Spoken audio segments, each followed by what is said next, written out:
स्वावलंबी होतो. आणि हीच काळाची गरज आहे. प्रत्येकाला स्वावलंबी जीवन जगता आलं आणि आपल्या मनासारखं जगता आलं पाहिजे.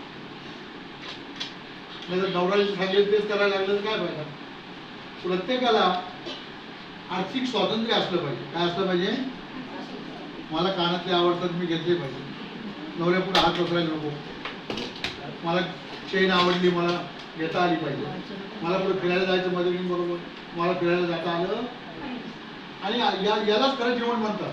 स्त्री असो किंवा पुरुष असो, प्रत्येकाला आपल्या मनाप्रमाणे वागता आलं, आपल्या मनाप्रमाणे आनंदी जीवन जगता आलं. आणि ते जगायचं असेल तर 2 पैसे खिशात.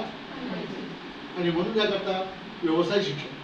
तर शालेय शिक्षण एक, ज्यामुळं आपण साक्षर होतो. व्यवसाय शिक्षण की ज्यामुळं आपण आर्थिकदृष्ट्या स्वावलंबी होतो. आणि तिसरं जे आहे त्याला म्हणतात जीवन शिक्षण.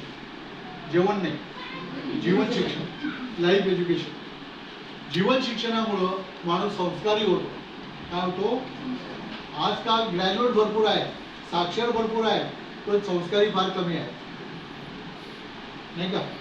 चांगली चांगली उच्च शिक्षित माणसं सुद्धा माणूस म्हणून वागत नाही. नको त्या अवस्थेत ते दिसतात, नको तिथं दिसतात.